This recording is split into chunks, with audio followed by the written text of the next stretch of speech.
اعوذ باللہ من الشیطان الرجیم بسم اللہ الرحمن الرحیم یرید اللہ تعالیٰ چاہتے ہیں لیبین لکم کہ تمہارے لیے بیان کر دیں، ویہدیکم اور اللہ تعالیٰ چاہتے ہیں کہ تمہاری رہنمائی کریں، سنن الذین ان لوگوں کے راستے کی طرف من قبلکم جو تم سے پہلے گزرے ہیں، جو تم سے پہلے نیک صلحاء انبیاء گزرے ہیں، اللہ چاہتے ہیں اللہ تمہیں ان کے راستے کی طرف رہنمائی کریں۔ اور تیسری بات وَيَتُوبَ عَلَيْكُمْ، اللہ تعالیٰ یہ بھی چاہتے ہیں کہ وہ تمہارے اوپر مہربانی کے ساتھ رجوع فرمائے، یعنی اللہ تمہاری توبہ کو قبول فرمائے۔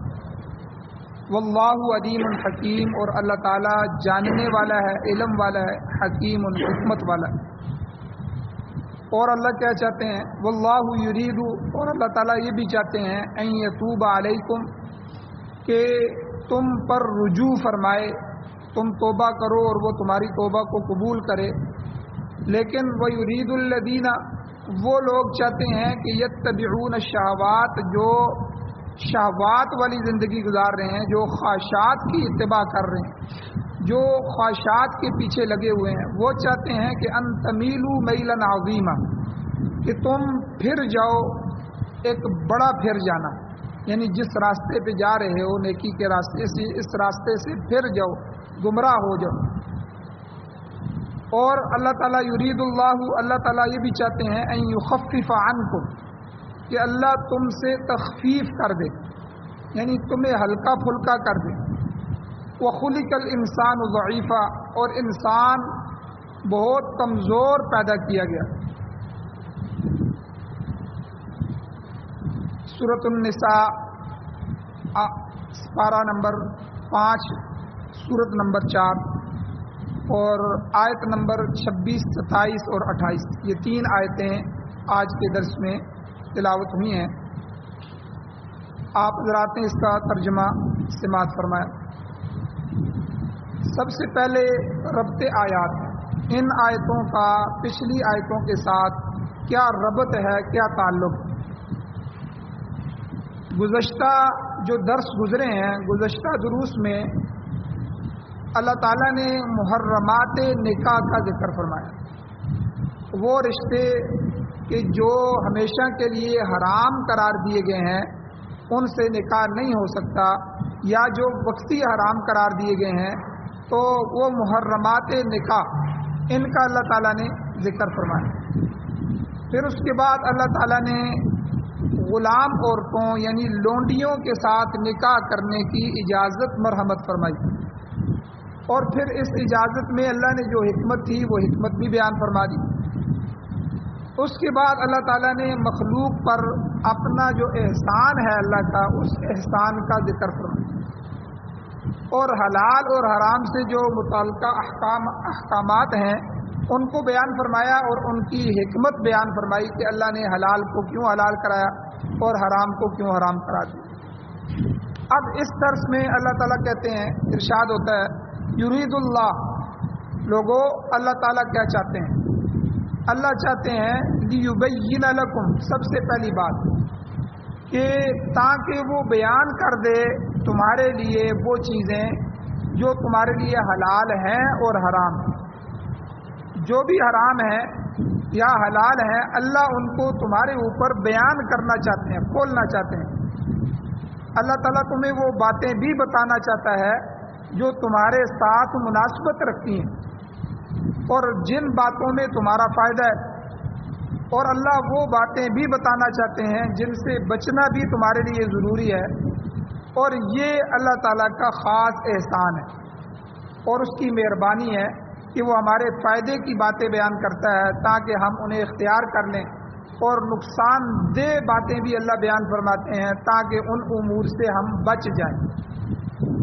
آپ دیکھیں دنیا کی ترقی کے لحاظ سے چائنا، جاپان وغیرہ وغیرہ، یہ ہمارے ملک سے زیادہ ترقی یافتہ لوگ، ان کی سڑکیں چمک رہی ہیں، ان کے پاس مال و دولت ہے، ان کے پاس اسکول کالج یونیورسٹیاں ہیں، ان کے پاس سب کچھ ہے، لیکن ان کو حلال اور حرام کی تمیز نہیں، نہ رشتوں میں حلال حرام کی تمیز ہے، نہ غذا اور کھانے پینے میں حلال حرام. آپ چائنا کو دیکھیں، جاپان کو دیکھیں، وہ بچھو بھی کھا رہے ہیں، سانپ بھی کھا رہے ہیں، اور کتے اور لومڑیاں اور جو کچھ بھی ان کو ملتا ہے وہ سب کچھ کھاتے ہیں، ہر چیز کھا رہے ہیں. اور اسی طرح پینے کی چیزوں میں دیکھیں، شراب ہے اور جو کچھ چیزیں وہ پی رہے ہیں، کوئی حلال حرام نہیں. اور اسی طرح جو ہے ان کی زندگی میں آپ دیکھیں، ماں بہن بیٹی اور اس طرح کی چیزوں کا کوئی فرق نہیں ہے. تو اللہ کا کتنا احسان ہے کہ اللہ تعالیٰ نے ہمارے اوپر ایک شریعت نازل فرمائی، ایک پورا قرآن بطور آئین اور بطور دستور نازل فرمایا. اور کس پیغمبر آخر الزمان حضرت محمد الرسول اللہ صلی اللہ علیہ وسلم کی ذریعے اللہ نے نازل فرمایا. تو یہ کتنے احسانات اللہ نے فرمائے کہ اللہ یہی یہاں کہتے ہیں کہ یرید اللہ لیبین لکم، اللہ تعالیٰ یہ چاہتے ہیں کہ وہ تمہارے لیے سارے احکام بیان کر دیں. حلال کو اللہ نے بیان کر دیا، حرام کو اللہ نے بیان کر دیا، فائدہ مند چیزوں کو اللہ نے بیان کر دیا، نقصان دہ امور کو اللہ نے بیان کر دیا. اب دیکھیں، ہم بکری کھاتے ہیں، گائے بھینس کھاتے ہیں، دوسری چیزیں کھاتے ہیں، ہرن کو ہمارے لیے حلال کر دیا ہے، لیکن دوسری جگہ کتے ہیں، گدھے ہیں اور اسی طرح اور کئی جانور ہیں اللہ نے ہم پر حرام کر دیا. حلال اور حرام کے مسائل ہمیں بتا دی. اسی طرح جو ہے شراب اور شربت کا فرق اللہ نے ہمیں بتا دیا. اور اسی طرح جو ہے زندگی گزارنے کے اصول اللہ نے ہمیں بتا دیے، معیشت کے اصول اللہ نے ہمیں بتا دیے، معاشرت کے اصول اللہ نے ہمیں بتا دیے، تجارت کی شرائط اللہ نے ہمیں بتا دی. تو یہ اللہ تعالیٰ کے احسان ہے کہ اللہ نے ہمیں رشوت سے منع فرمایا، اللہ نے ہمیں دوسرے بھائی کے اوپر ظلم کرنے سے منع فرمایا، اللہ نے ہمیں چوری اور دوسرے بھائی کے مال کو غصب کرنے سے منع فرمایا، غبن اور دھوکے اور فراڈ سے منع فرمایا. ان سب چیزوں سے، کیونکہ یہ معاشرے کو نقصان دینے والی. تو جو چیزیں حلال طیب ہیں ان کا ہمیں حکم دیا، جو حرام ہیں اللہ نے ان کو حرام قرار دے کے ہمیں ان سے روک دیا. تو یہ کتنا بڑا احسان ہے. تو اسی چیز کو اللہ فرما رہے ہیں کہ یرید اللہ لیبین لکم، اللہ تعالیٰ یہ بات چاہتے ہیں کہ وہ تمہارے اوپر یہ چیزوں کو بیان کر دیں. اب بیان کیا ہے؟ مفسر قرآن امام ابو بکر جساس رحمۃ اللہ علیہ، یہ بہت بڑے عالم گزرے ہیں اور ان کی تفسیر بھی ہے. یہ فرماتے ہیں کہ بیان دو قسم کا ہوتا ہے. اللہ جو بیان کرنا چاہتے ہیں وہ دو قسم کا ہے. بیان کی پہلی قسم ہے نص، یعنی قرآن اور حدیث. تو نص سے مراد وہ احکام ہیں، وہ فرامین ہیں جو اللہ تعالیٰ نے قرآن پاک میں بالکل صراحت کے ساتھ، وضاحت کے ساتھ بیان فرمائے. ان میں حلال اور حرام کے بالکل واضح الفاظ میں اللہ تعالیٰ نے ان کو بتا دیا. اور اسی میں دوسری صورت وہ ہے کہ حضور نبی کریم صلی اللہ علیہ وسلم کی زبان مبارک سے صریح الفاظ میں اللہ نے وضاحت فرما دی، جسے ہم حدیث کہتے ہیں. یہ بھی نص ہے. یہ دو نص ہیں، یعنی قرآن اور حدیث. تو ایک تو یہ بیان ہے. اور بیان کی دوسری قسم کہ بہت سے مسائل ایسے ہیں جو قرآن اور حدیث میں نہیں ہیں، بالکل واضح طور پہ قرآن اور حدیث میں نہیں ہے. کیوں؟ کیونکہ حضور علیہ السلام کے زمانے میں وہ مسائل وہاں پیش ہی نہیں آئے. مثلا میں مثال دیتا ہوں، اسپتالیں نہیں تھیں حضور کے زمانے میں. جب اسپتالیں نہیں تھیں تو آپریشن بھی نہیں تھے. اب مسئلہ پیش آ جاتا ہے کہ کسی آدمی کے جسم کو کاٹنا، اس میں سے کسی اعضاء کو نکالنا، نئے اعضاء دوسرے کسی آدمی کا اعضاء لے کے اس میں ڈالنا. اب اس مسئلے کو شرعی طور پہ حل کیا جائے، بتایا جائے کہ بھئی شریعت کیا کہتی ہے. ظاہر بات ہے قرآن اور حدیث میں ہمیں یہ نہیں ملیں گے. وجہ یہ ہے کہ اسی طرح یہ تجارت کی جتنی قسمیں ہیں بازار میں، یہ بولی کی کمیٹی ہے، فلاں کمیٹی ہے، یہ ساری علماء نے حرام قرار دی ہیں. اور اسی طرح قسطوں پہ کاروبار ہے اور کاروبار کی نئی نئی شکلیں سامنے آ رہی ہیں.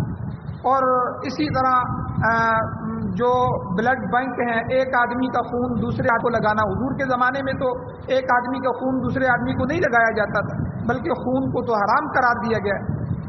اب کسی کی جان بچانے کے لیے بامر مجبوری ڈاکٹر کہتے ہیں آپ کی بیوی کا آپریشن ہے، آپ کے عزیز کا آپریشن ہے، یا حادثہ ہو جاتا ہے، اس میں خون بہت بہہ جاتا ہے. ڈاکٹر کہتے ہیں ہم آپریشن کرتے ہیں، آپ خون کا بندوبست کریں. تو کیا شریعت ہمیں اجازت دیتی ہے کہ ایک آدمی کا خون نکال کے دوسرے کو لگایا جائے؟ یا اس طرح کے لاکھوں مسائل کہ جو قرآن اور حدیث نص میں ہمیں نہیں ملیں گے. تو پھر یہاں مفسرین فرماتے ہیں بیان کی دوسری قسم وہ ہوگی جو دلالت ہے، یعنی دلالت سے قرآن و حدیث کو سامنے رکھ کر ان میں سے ان کو اخذ کیا جائے گا، ان مسائل کو نکالا جائے گا. دوسرے لفظوں میں یہ احکام صراحتاً وضاحتاً قرآن اور حدیث میں بیان تو نہیں کیے گئے، لیکن ایسے اشارات پائے جاتے ہیں جن سے اہل علم حضرات، مفکرین حضرات، مجتہدین حضرات اور علماء اکرام جو ہیں وہ غور و فکر کر کے ایسے احکام کو نکالتے ہیں اور امت کے لیے ان کو حل فرماتے ہیں. جیسے میں نے پہلے بھی مثال دی تھی کہ اب رمضان کے اندر روزے کا مسئلہ آ گیا کہ روزہ جو ہے وہ ٹیکا لگانے سے، بوتل چڑھانے سے ٹوٹتا ہے کہ نہیں ٹوٹتا. اب لوگوں نے مسئلہ پوچھا علماء سے، فقہا کے سامنے یہ مسئلہ آ گیا. اب فقہا نے اس کو سب سے پہلے قرآن اور حدیث میں دیکھا کہ کوئی حدیث یا قرآن کی کوئی آیت صراحتاً مل جائے جس میں یہ حکم بیان کیا گیا ہو، لیکن صراحتاً نہیں ملا. اب مجتہدین چونکہ وہ فقہا ہوتے ہیں، اب انہوں نے کوئی ایسا واقعہ ڈھونڈا قرآن و حدیث میں کہ جس واقعے کو سامنے رکھ کر اس پر اس مسئلے کو قیاس کر کے حل کیا جائے، اس کی اور اس کی علت ایک بن رہی ہو، اس علت کی وجہ سے اس کو جائز یا ناجائز قرار دیا جائے. اب ایک واقعہ فقہا کو مل گیا. وہ واقعہ کیا تھا کہ ایک دفعہ حدیث میں آتا ہے ایک صحابی کو سانپ نے کاٹ لیا اور صحابی روزے کی حالت میں. اب جب وہ صحابی حضور علیہ السلام کے سامنے پیش ہوئے تو حضور علیہ السلام نے جو ہے ان کے علاج کی طرف بھی توجہ فرمائی اور حضور نے ان کے روزے کو باقی رکھا. ان کو یہ نہیں کہا کہ تمہارا روزہ ٹوٹ گیا. حالانکہ سانپ جب کسی آدمی کو کاٹتا ہے تو سانپ یا گوشت کے اندر اپنا ڈنگ زہر ڈالتا ہے یا رگوں میں اپنا زہر ڈالتا ہے. یہ دو چیزیں ہوتی ہیں. یا گوشت میں وہ کاٹ کے اپنے دانتوں کے ذریعے اپنا زہر جو ہے وہ گوشت میں داخل کر دیتا ہے یا رگ میں داخل کر دیتا ہے. تو رگ میں چلا جائے تو خون میں داخل ہو جاتا ہے اور خون پوری جسم میں گھوم رہا ہوتا ہے، تو اس سے انسان کی جو ہے وہ جان جانے کا خطرہ ہوتا ہے. اور اسی طرح اگر وہ اپنا زہر گوشت میں چھوڑ جائے تو تب بھی جو ہے وہ گوشت کے ذریعے پوری جسم میں پھیلنے کا خطرہ ہوتا ہے. تو اب اس میں جب اس صحابی کا روزہ باقی ہے تو یہاں سے فقہا نے یہ بوتل کا اور ٹیکے کا مسئلہ حل کر دیا کہ ٹیکا بھی یا تو گوشت میں لگایا جاتا ہے اور یا جو ہے وہ رگ میں لگایا جاتا ہے، اور بوتل بھی اسی طرح رگ میں چڑھائی جاتی ہے. تو اس لیے فقہا نے یہ مسئلہ لکھا ہے کہ ہمارے جو منفذ اصلی ہیں، یعنی وہ اصلی راستے جو معدے تک پہنچ رہے ہیں، ایک تو منہ ہے، منہ کے ذریعے سیدھی چیز معدے میں چلی جاتی ہے. دوسرا ناک ہے، ناک میں کوئی چیز چڑھائیں اوپر سے نیچے پھر منہ میں آ کے پھر معدے میں چلی جاتی ہے. اسی طرح دماغ ہے، کان میں سے کوئی چیز داخل کریں، دماغ کا جو جوف ہے وہ بھی چیز کو اسی طرح اثر پہنچاتا ہے. یا نیچے سے شرمگاہ مقعد ہے، مقعد سے کئی دفعہ ڈاکٹر جو ہے انیما کرتے ہیں یا کوئی اور کرتے ہیں یا کوئی دوائی چڑھانی پڑ جائے. تو ان راستوں سے یہ منفذ اصلی ہیں، ان راستوں سے اگر کوئی چیز داخل کی جائے گی تو روزہ ٹوٹ جائے گا. اب فقہا نے یہ مسئلہ ہے. ان کے علاوہ باقی منفذ اصلی نہیں ہے، یا وہ معدے تک پہنچنے کے جو ہے بلا واسطہ راستے نہیں. ان کے علاوہ اب رگ میں ٹیکا لگایا جائے یا گوشت میں لگایا جائے، اس سے روزہ نہیں ٹوٹے گا. یہ فقہا نے حدیث کو سامنے رکھ کے مسئلے کو حل فرما دیا. اسی طرح مثال کے طور پر حضور علیہ السلام کے زمانے میں دو نشے ہوتے تھے جن کا قرآن اور حدیث میں تذکرہ ملتا ہے، شراب اور افیون. افیون کا تذکرہ بھی ملتا ہے، شراب کا ملتا ہے. پھر حضور کے زمانے کے بعد ظاہر بات ہے پھر جب یہ دو نشے معاشرے میں موجود تھے تو ان کا تذکرہ بھی قرآن و حدیث میں موجود ہے. ان کو حرام قرار دیا گیا، ان پر بات چیت کی گئی، احادیث موجود ہیں، قرآن نے اس پر بات کی ہے. اب جتنے بھی اس کے بعد نشے دریافت، پان کھانا بھی ایک نشہ ہے، نسوار کھانا بھی ایک نشہ ہے، سگریٹ پینا بھی ایک نشہ ہے، اور ان سے اوپر جاتے جائے چرس ہے، پاؤڈر ہے، اور ابھی جو نشے دریافت ہو رہے ہیں، شیشہ ہے، شیشہ پیا جاتا ہے، اور آئندہ آنے میں کتنے نشے دریافت ہوں۔ اب فقہا کے سامنے جب یہ مسائل آئے تو بھئی ان کو حل کریں، قرآن و سنت کیا کہتی ہے۔ تو اب ظاہر بات ہے کیونکہ یہ نئے دریافت شدہ نشے یہ جو ہے یہ حضور کے زمانے میں نہیں تھے، اس لیے ان کا تذکرہ بھی نہیں ہے، نہ قرآن میں ہے نہ حدیث میں ہے، لیکن شرعی طور پر اس کو حل کرنا ہے۔ اب قرآن اور حدیث کے علاوہ دو اور دلائل، اجماع صحابہ، اجماع امت۔ پہلے صحابہ کو بھی ہم دیکھیں گے کہ حضور کے بعد صحابہ کے سامنے اگر یہ مسئلہ پیش آیا ہے، انہوں نے اس کو کس طرح حل کیا۔ صحابہ کا پورا دور، 1 صدی کا جو دور، اگر اجماع بھی نہیں ہے تو پھر قیاس کریں گے۔ یہ آخری حل ہے ہمارے پاس قیاس، یہ 4 دلیلیں ہماری، سب سے پہلے قرآن، پھر حدیث۔ اگر قرآن اور حدیث میں مسئلہ نہ ملے تو پھر اجماع صحابہ تیسرے نمبر پر، کہ صحابہ کے مسئلے کو دیکھا جائے گا، امت کو دیکھا جائے گا، پہلے زمانے کے صحابہ، تابعین، تبع تابعین، کہ ان کے زمانے میں اگر یہ مسئلہ پیش آیا ہے تو انہوں نے اس مسئلے کو کس طرح حل کیا۔ اگر اجماع سے بھی مسئلہ نہیں ملتا، اس زمانے میں بھی نہیں پیدا ہوا، تو پھر اس کے بعد قیاس ہے کہ کوئی مسئلہ جو قرآن و حدیث میں موجود ہے اس پر قیاس کر کے اس مسئلے کو حل کیا جائے گا۔ جس طرح ابھی میں نے ٹیکے اور بوتل کی وجہ سے روزہ نہیں ٹوٹتا، اس مسئلے کو قیاس کے ذریعے حل کیا۔ اب یہاں بھی یہی سمجھے کہ اب ان نشوں کی حرمت کو تو ہم نے بتانا ہے کہ یہ مکروہ تحریمی ہے، تھوڑے حرام ہے۔ مکروہ تحریمی کہتے ہیں کہ حرام سے کم درجے کی، اور حرام کہتے ہیں کہ قطعی حرام ہے۔ اب یہ کس درجے میں ہے؟ تو اس کے لیے پھر فقہا نے حضور کے زمانے کے نشوں کو دیکھا۔ اب وہ جو 2 نشے ملتے ہیں، شراب اور افیون، ان میں علت نکالی کہ یہ کس وجہ سے، کس علت سے، کس سبب سے حرام قرار دیے گئے ہیں۔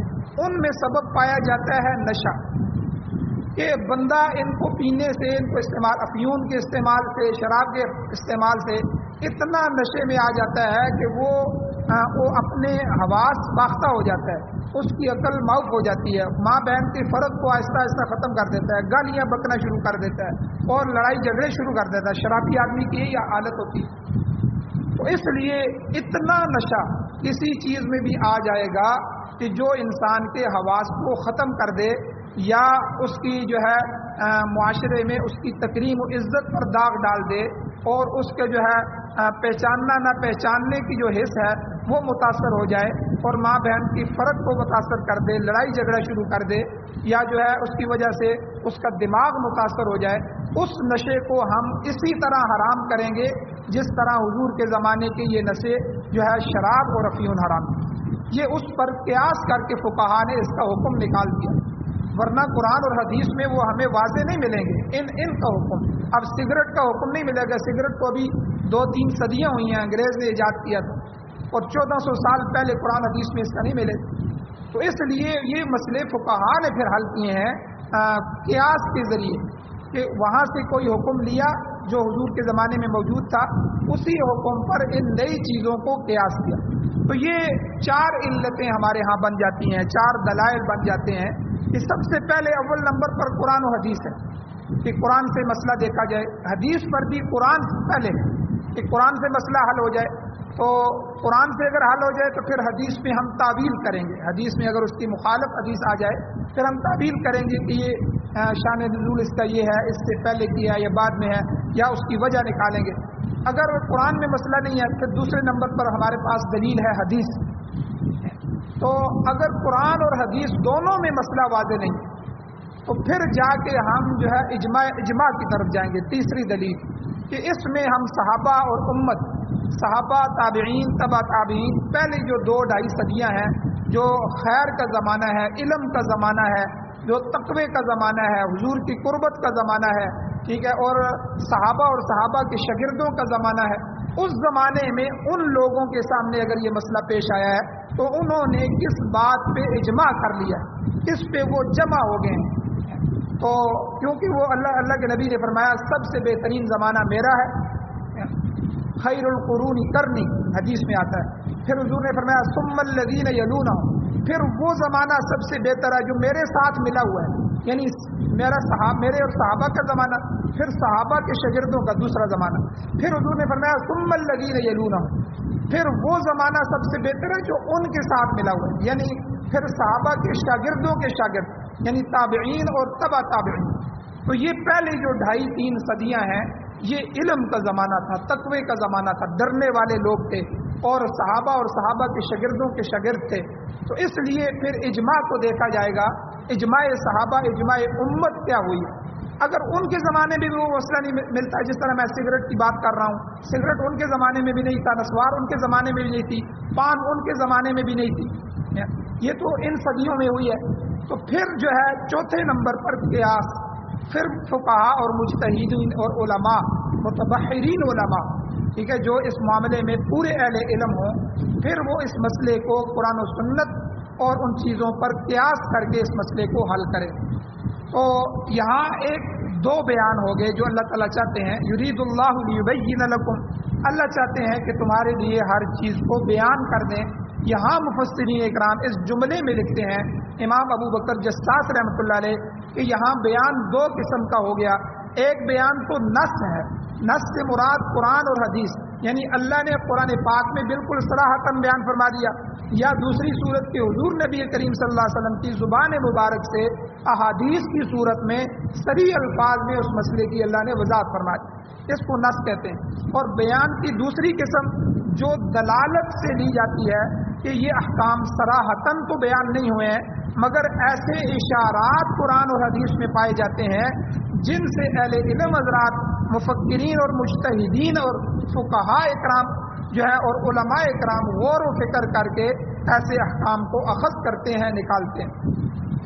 امام صاحب رحمہ اللہ، امام ابو حنیفہ رحمۃ اللہ علیہ فرماتے ہیں کہ دنیا میں چھوٹا یا بڑا کوئی ایسا مسئلہ یا کوئی ایسا حادثہ یا کوئی نئی چیز جو پیدا ہوتی ہے، کوئی بھی ایسی نہیں ہے کہ جس میں اللہ کا حکم موجود نہ ہو، چاہے وہ حضور کے زمانے میں نہ پائی جاتی ہے، چاہے وہ قرآن و سنت میں واضح نہ ہو۔ ظاہر بات ہے قرآن و سنت یہ شریعت جو ہے یہ تو قیامت تک کے لیے، اب قیامت تک کے لیے جتنے مسائل پیش آتے رہیں گے ان کو ہمیں قرآن و سنت سے حل کرنا ہوگا۔ اب اگر ہم یہ کہتے ہیں کہ قرآن اور حدیث میں نہیں ہے تو یہ تو پھر اس کے شریعت کے ناقص ہونے کی علامت ہے۔ تو امام صاحب فرماتے ہیں کہ کوئی ایسا حکم چھوٹا ہو یا بڑا ہو، کوئی مسئلہ بھی پیش آئے، کوئی نئی چیز، تجارت ہو، معیشت ہو، معاشرت ہو، کسی چیز میں بھی کوئی نئی شک پیدا ہو رہی ہے، اس میں اللہ کا حکم ضرور موجود ہوگا، اور یہ حکم یا تو صراحتاً ہوگا، قرآن و حدیث میں موجود ہوگا، اس سے تو پھر مسئلہ ہی نہیں ہے، وہ تو حدیث پڑھ لی اور مسئلہ حل کر لیا، قرآن کی آیت پڑھی اور مسئلہ حل کر لیا، یا دلالتاً اشارتاً ہوگا۔